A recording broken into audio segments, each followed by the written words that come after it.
Hi, and welcome to the CAFMA Connect. I'm your host, Fire Chief Scott Freitag, and with me today, it's my pleasure to have on the program Chief Dustin Parra. Thank you. Dustin, welcome. I know you're here with John, and I just want to start, Dustin, because you're in charge of the 40-hour engine that Captain Levitt checks on. Yes. And I want to give a shout out to Jonah, who produces these videos for us, because the editing he did last week. Oh, man. The slow motion, the black and white. I mean, I think Evan should maybe be put in this year for the Sportscaster of the Year. I think so. And it could be awarded at our annual awards banquet. What do you think? I think that's a great idea. Okay. Well, hey, Evan's supervisor supportive, so. But that's not what we're here to talk about today. We've been talking the last few weeks about our hiring process, and July 15th, the application period closes. We start testing July 19th, written test. We compress that into a week because of my schedule. But after that, everybody that comes to work for us has to go through an academy. Mm-hmm. So I'd like to talk first about the academy as it exists today. Sure. And then we've really been floating the idea and kind of put it out there, even at the all hands meetings recently, that we're pulling the Firefighter 1 and 2 requirement on recruitment in future recruiting cycles, which could occur again after the first of 2022. Yeah. So if that's the case, what will we adjust in the current academy to fit having to get someone from not having Firefighter 1 and 2 to have it? So sure. Let's start with, we get a new recruit, we make them a job offer. Now they have to come in. What happens between the job offer and the time they start the academy? So the time they job offer, they'll do a background check. They'll do a psych test. They'll get fitted for their turnouts, all of those things. Day one of academy starts. We have 9 weeks. And it's 9 weeks of basically CAFMA. So how we do it. The difference in that would be if we were to do the other model, we would just include the Fire 1 and 2 stuff. Okay. And that would push it to 15 weeks. So the current academy, the 9 weeks that we do now, you said we do a psych test? Yes. Really? Huh. I've seen the people that work here. I mean, they're very nice, but... maybe some of them are grandfathered in. That could be, possibly. So back to the academy. So the 9 weeks, they come in, they've got their turnout gear, which is a challenge right now because supplies are a challenge, period. Yeah, it's crazy. Right? First day of the academy, what are they doing? So first day is kind of introduction stuff. Honestly, it's very basic. We will start our PT on day one. So we kind of introduce them to functional movements, things like that. Try to give them a good background before we really start grinding them, just so we can reduce injuries. Our peer fitness team does a great job designing the whole program. But the first week is more or less trying to prevent any long-term injuries. Okay. So it's a lot of teaching. So what's functional movement? Describe that. So basically job movements. Okay. Obviously, we're kind of unique. We do so many different things. Right. Just as simple as getting on and off an engine with all of your gear, things like that. We try to relay that back into our peer fitness and our movements during our PT. So. Well, and some of that, and I don't know that the general populace is aware, but they always tell you to lift with your knees, not your back. Lift with your legs, right? Yeah. And if a patient, because I don't know why, but in my experience, most patients that are going to be unconscious are going to be wedged in between a toilet and a wall. Yeah.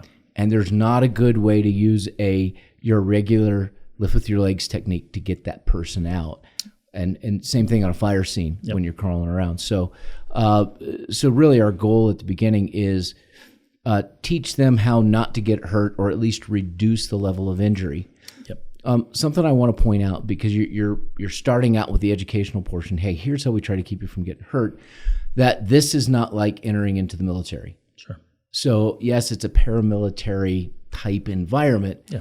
But describe for me the culture in the training academy, and as someone's going through the academy, what's the culture that you're setting there? Sure. I think in the when I look at culture, I look at our culture, and really the people we hire. I mean, our culture is based on, I believe, is our values and beliefs. Right. So we try to make sure that's there for them. As far as the 9-week academy goes, that's more just trying to figure out if they've got the grit, right. the mental fortitude, and the resiliency to kind of get through this. Right. I believe we're hiring them because of the values that we saw in them. Sure. We will test them along the way to make sure that we feel like those are still in place. But as far as the academy goes, it's more or less a lot of the hard skills that we're really trying to enforce so that we do reduce injuries and things like that out on the floor. Well, and I think you spend a lot of time, you put them in stressful environments because the only way to get some idea of how they're going to respond during an incident is to have them in a stressful environment. But I mean, at least in my years on the engine and on an ambulance, typically when I pulled up on the scene, occasionally you'd have people yelling, but they weren't yelling at me. They were saying, hey, somebody's trapped over there or somebody is this over here, but it's not somebody in my face screaming at me. So it's not that kind of stressful environment. It's like, hey, here's your emergency scene, go. Yeah. And let's see how they respond in that. Yeah. Honestly, that's not the kind of academy we run. We're not belittling them. They're not bringing them down. If we're yelling, it's more for encouragement and push through it. You can do this. It's not in a belittling way. You know what I mean? So I think if you look at how we run our fire scenes, everything like that, it's pretty calm, cool, and collect. And all of our company officers run the scene very well. They set the tone, and we don't want to bring them into the academy and make them think yelling at them and doing everything else that's how we run things, because that's not our culture. Right. That's not what we do. We expect professionalism, and that starts at the day one at the academy. Right. I don't expect guys to be yelling at them and treating them any different than they would the first day on the floor. So you're really, really trying to instill in people, look, you can be in a stressful environment and remain calm. Absolutely. And we see that. I listen to some of the radio traffic sometimes, and it can be a pretty chaotic scene, but you wouldn't know that by the tone of voice coming across the radio from our personnel. And same shout out to our Prescott Regional Communication dispatchers, because they are calm, cool, and collected as well. Very just quality people. So we're in the academy. We're trying to teach them how not to hurt themselves, or if they do, how to hurt themselves in a way that's not a long-term injury. You're teaching them how to operate in a stressful environment, but maintain their situational awareness, maintain a level of calm that allows for the chaos around them to happen, but they can deal with it. Yes, make sure they can work through difficult situations. Really, every day there's always something in front of them that's going to be difficult from the minute they finish their PT. Right. There's always a day where, or something throughout the day where they have to work as a team to complete something. Whether it be a maze, whether it be a team, physical endurance, like grinder, stuff like that. Right. There's always going to be something they got to work together and be able to push through some sort of stress. Right. Okay. So we're not throwing logs on them. No. Making them run. It's team stuff. And what I've seen, is it called the grinder? Yeah. That you guys do out there? A lot of encouragement and competition. Yeah. Between not just the candidates, but some of the instructors. Yeah. Racing the candidates, because we'll have an instructor who held the record, and now we have a candidate that beat the record, and the instructor's like, well, wait a minute. Hold on. Yeah. Hold on. Yeah. I can't let this new person beat me. I need to try again. But it's healthy. It's a healthy competition. It's not a hazing environment. It's a healthy environment, building on the qualities that the people we hire bring to the table. Yeah, totally. It's a fun environment out there. Honestly, it is. Right. At the end of the day, it feels good because those guys put 100% in. The trainers did, and it's just fun to see the development from day one till the graduation. How much book work do they do in the current academy? They do. So right now they have to go through basically all the chapters of the 1 and 2 stuff again, just to review. We do different classes throughout. They do reports on certain books that we do, that we implement in the academy, but it's just chapters here, chapter there. Okay. Not a whole bunch of that. When it comes down to, I guess, book work, it's more taught through classes. So like the modern fire tech class, fire behavior, smoke reading, those kind of things, versus reading it in a book. They are getting taught it by our instructors. Okay. So they obviously don't start out in live fire. So how long does it take to get them from day one to live fire, and what are the steps to get them to the point where, okay, we're going to take them into a live fire situation? Yeah, so we start off basically by teaching them, then we show them, and then we have them perform skills, right? So usually around week 4, week 5, we're ready as a whole to run live fire scenarios. And we have to do lots of SCBA proficiency tests to make sure they're good to go. After, we try to set them up for success. You don't want to, that's not the environment you want to test them in. You want to make sure they're confident and competent going into that. So usually at around that 4 to 5 week mark, we start our live fire evolutions. Okay. And so what's the first live fire evolution they go into? So it depends. Each year we'll tweak it a little bit here and there. We like to take them into the flashover chamber and teach them fire dynamics, where they're not really working. They're sitting with the instructors, and we're teaching them how to read the smoke, what's happening, why it's happening, and things to look for when you go interior. After that, usually we move them into the Class A burns. So once we start the Class A burns, it becomes a little more intense. There'll be search and rescue thrown in. You're dealing with real fire, either on basement levels, upper levels, things like that. And then we do a lot of the Class B tower work. Okay. With obviously propane. Right. So what about the propane car prop? Propane car prop as well. That's super fun, easy drill to just get the guys running lots of reps on car fires. We probably do that at least three times in the academy. Okay. So I wanted to bring it up because I'm really proud of our folks, given that, a car prop's generally $45,000. Yeah. And one of our firefighters who was a training tech at the time, Edgar, fabricated that thing for us for a total of $4,500 and a partnership with Barrett Propane. Yeah, unreal. And it is fantastic. The thing is way cool. I love that he laser cut Carta in the front, so when it's on fire, it makes an awesome picture. Yeah, it does. Yeah, I personally like the dice. Yes, yeah, the dice hanging from the mirror, that's a classic.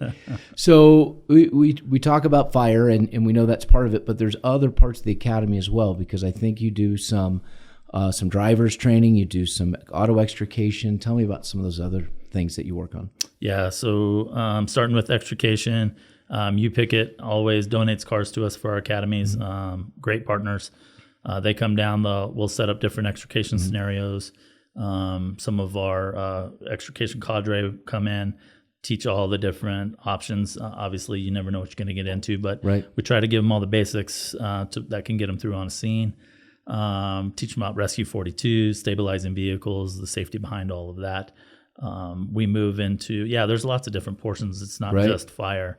We do EMS once a week. Right. Some of our people that we hire come in as medics. Some are working on an ambo. Some are just EMT and maybe haven't even worked on an ambulance yet. Right. So the level of, I guess, expertise is kind of all over the board. Right. So you're trying to get everyone on a playing field that when they go to their first shift, they have success. Right. We also will implement some resiliency / I guess not PTSD training. Kind of a behavioral health introduction thing. Yeah. We have a lot. I wish I had it in front of me. I'm trying to think of all the different things we do throughout the academy. Well, I think it's important to point out, and we'll just stop for a second to point it out, the behavioral health component, because we're going through. Tomorrow is our last all hands meeting. It's with C Shift. Yeah. And the purpose of the current meetings has been a focus on, we need to acknowledge the stress everyone's under. We had the loss of a firefighter in Prescott. We had loss of two family members here at CAFMA, all within a very short period of time, as well as the stressors from the year and a half of lockdowns, the call volume increases, the increased drug overdose, suicides, domestic violence. I mean, everything that our folks are seeing in the field, and whether they want to admit it or not right now, that's creating a tremendous amount of stress. Yes, it is. And I can tell you, it was years ago when I was still in St. Louis. but I worked with a PhD out of Lindenwood University where I was teaching, and he did his doctoral work at Ground Zero. He arrived the day before to start his doctoral work in psychology in New York City, and ended up working all in Manhattan.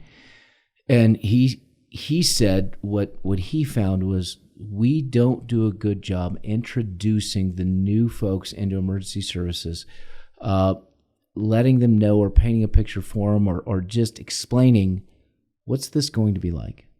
What are you going to see? And then providing them the tools. So basically giving them the expectation. Yeah. Not that it's not going to have an impact, but can we do a better job of preparing them for that? And I think that's what you're trying to do in our academy today, is add that additional component where, one, we're creating a culture where we're reducing the stigma related to admitting you're not okay. Yeah.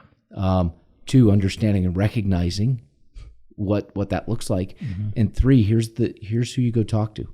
Yeah. And it's whoever you're comfortable with, but here's the resources.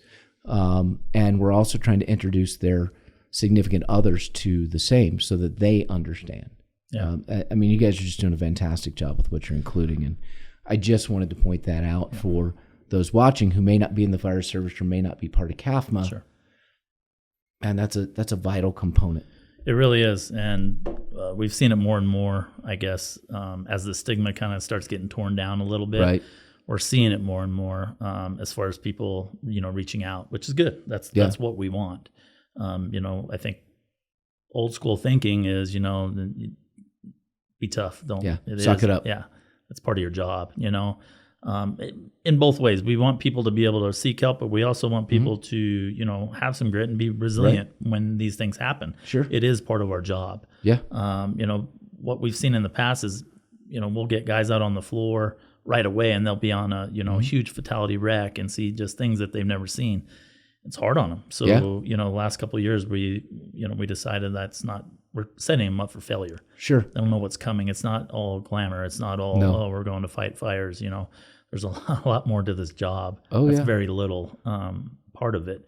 So taking care of our folks, you know what I mean? Yeah. I want to see them have a 25-year career and be successful doing it. So letting them know what they're getting into, kind of training them how to deal with things, and giving them the resources. Yeah. So, well, and to your point, I think when I go to medic school, 26 years ago, 27 years ago. Yeah. I think it's 27 years ago. And I saw something because I went to medic school at a Trauma One facility in St. Louis County.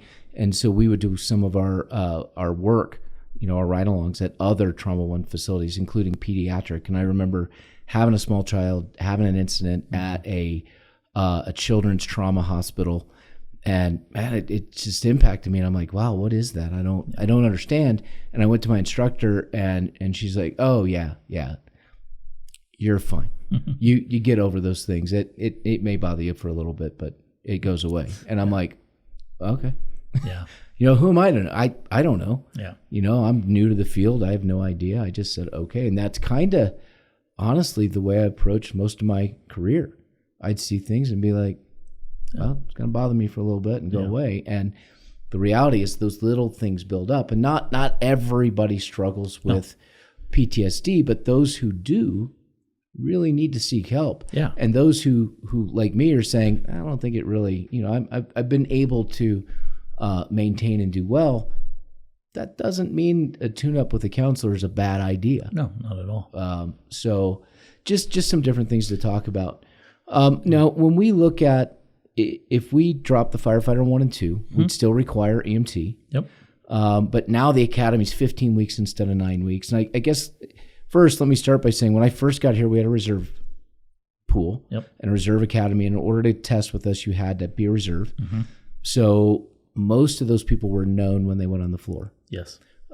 Because of some changes at the federal government and a lack of willingness on people's part to be part of a reserve program, we discontinued that. We said we'll hire from the outside and we'll just stick with our regular requirements, Firefighter 1 and 2 and EMT. Yep. So bye-bye reserve program. Yep. Firefighter 1 and 2 EMT has worked kinda for a while. Yeah. But now we're at a point where we're seeing a changing workforce. We're seeing more competition from around the state. There's no more residency requirement, which just opens it up. We're competing against everybody. Yeah. And so we have to rethink once again our approach. Fact of the matter is, the Valley agencies and the Tucson area agencies aren't requiring Firefighter 1 and 2. Right. So if we're going to compete for employees, something we need to consider. Yeah. No, I agree. Talking to our partners, our Phoenix partners, Glendale, obviously getting their templates and kind of looking how they're doing it and molding it to ours. That's kind of been what we've been looking at the last month or so. And, right. It can be easily implemented here. Right. As far as working with the state and everything else, we have great relationships.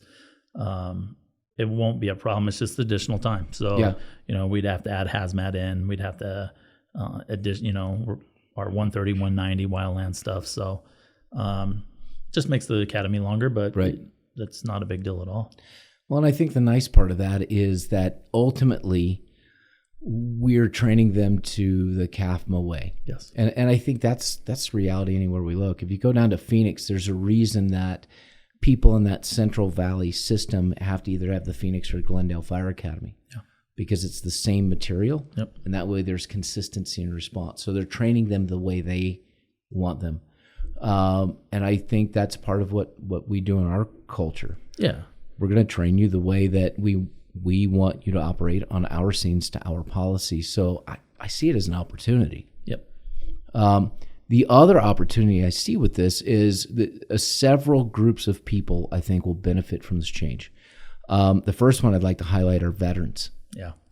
Because someone who's coming out of the military, first and foremost, isn't necessarily in a position where they can take 18 months to 2 years to try to get into the Firefighter 1 and 2 and EMT. Mm-hmm. And if they're a firefighter in the military, their credentials don't necessarily transfer to the civilian side. Right. So the EMT is something they can get online. They can get it's fairly easy to get in a short period of time. But we're opening the door for our veterans, and I think that's important. Yeah. Veterans and athletes. Yeah. I can tell you as a college athlete, that was never an option. You couldn't take any Fire 1 and 2. Right. So just the amount of time you're gone and committed to a team, you don't have those options. So I think it opens a lot of doors there as well. Well, and that's been one of our goals. And when we talked to Evan, that was part of it. You yourself are a collegiate athlete in football. And how did Evan get in this career? Why was this a good place for him to go as an athlete? And I don't know if you're the same way, so I'll ask you, but Evan said, this was one, serving the community, and two, it's an athletic career. Yeah. Yeah, no, exactly. It wasn't something I looked at by any means. It wasn't even in my radar, Right. It wasn't until, after quitting the hospital and working construction and, good friend Mr. Polachek hounding you and then actually seeing what it was about, then it was like, wow, this is part of a team again, Sure. So yeah, it brought back a lot of great memories of what I grew up with, being part of a team and accomplishing a goal together. I mean, it was perfect. Yeah. Took me a while to find it, but. Well, and the other part of that is because, like you said, you came from a construction background. Did you own the company, or was it your dad's company? Yeah, so it was my dad's company, Okay. and then I ran it at the towards the end there before I came over. Okay. So that's another group of people that we're opening this up to by not necessarily requiring Firefighter 1 and 2 up front. Mm-hmm. Now, we've had people like yourself, former collegiate athlete, business owner, operator, 2 air traffic controllers from Embry-Riddle and that were with Lockheed. Yeah. And you guys sacrificed and put yourselves through EMT school. You put yourselves through Firefighter 1 and 2, which is time-consuming and expensive. Mm-hmm. But what I'm finding is a lot of the people that we hire from other fields who decide to make a change, the air traffic, your construction background, you guys tend to excel in this career field. I think part of it is because you know what outside our profession looks like. Yeah. And so when you're looking at this profession and how rewarding it is, coming into work's kind of fun. Yeah, it is. It is. It's I can remember waking up, 3:30, 4 in the morning, go fire up all the heavy equipment, things like that, or de-ice everything. And, I come to work now and it's a different level of responsibility. You know what I mean? It makes you appreciate this job for sure. There's so many different rewards in this job, from just the camaraderie and the brotherhood that you, I think, gain, but just the ability to help the citizens. And every single day you're able to help somebody do something positive in your community. You don't get that on, many jobs. Right. It's a grind. You're just out there trying to make a living and pay the bills and raise your families. This job's different, I mean, you are rewarded, whether it be emotionally or whatever it is. You are making a difference in the community somehow. So to me, that's such a big thing that people don't realize, versus what the private sector, what I was used to growing up. So yeah, there's a lot of benefits to this job that are, unseen. When I talked to Inspector Mills, he was retired battalion chief from Sun City, and he said, we always found that some of our best employees were those who decided to make a midlife change or early life change from one career to another. And he said, but had we required firefighter 1 and 2, they may not have been able to go. And when I started, I was a paramedic. I had moved from a private company to a county ambulance service. I'd interviewed with the fire department. But I also knew that to be hired or be marketable, I needed to get my firefighter 1 and 2. Had my medic needed this. Yeah. And I had waited almost a year to get into the St. Louis County Fire Academy. And the ambulance place I worked for at the time said, we will not give you trade time for that because we don't consider that real school. Well, my wife and I were young. We didn't have a lot of money. And we said, okay, what are we going to do? Because this has to work. And she said, well, you're probably going to have to quit and do per diem whatever you can do with the private company until you can get through the academy. Work nights, but we'll make it work. Fortunately, right before that, the fire chief of St. Charles City called up and said, other guy backed out, we'll take you in. And I said, well, what do you want me to do about the academy? He said, I want you to come in every other week, pick up your paycheck, come back when you're done. So I was very blessed in that regard. Yeah. But even getting my medic, I was like you, man, I'm going to work as a dispatcher, as an EMT all night, and then going to school all day, and then doing ride-alongs. And it was kind of like episodes of ER, sleeping in the emergency room in between clinicals and not getting any sleep. But the reality is that not requiring firefighter 1 and 2 is going to open up opportunity. I think it's going to open up opportunity for us. It's going to open up opportunity for others. We're going to have a bigger candidate pool. It's going to be more resource requirements for you. Yes, it will. But I trust in you as a training chief, Dustin. I know what you can do. Thanks. You'll get it done. It's going to be fun. You and your little buddy, Eric. Yeah, Eric. He was sending some smart stuff in. I do want to tell you this. Eric wholeheartedly told me that he would love to be back on this podcast. Oh, yeah. Yeah, we're going to get him back. So next week. Yeah. Well, I'm gone next week. So after we finish recording this, we're going to record another one in advance. Perfect. But this has been really good, and we will get him back on, and I think we've conned finance into coming on. So we've got some stuff lined up, which makes Chief Fedema a happy man. It is. Yes, he is very happy. He was smiling. Was that yesterday? Yeah, it was yesterday. Yesterday, today, right before I left for over here. Yeah. But he also has his new staff vehicle with all his new toys in it, and he's trying to figure that out. So I do want to give a kudos to Eric.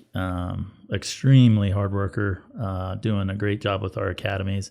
He's really, really excited about this 15-week academy. We've already been working through it and coming up with a lot of good ideas. So guy is a grinder. He is doing an incredible job out there for us. So, well, good thing he has a voice that holds out. Yeah. So again, until next week, if you are looking at a career in the fire service and you have your firefighter 1 and 2 in EMT, please look at CAFMA. Come talk to us.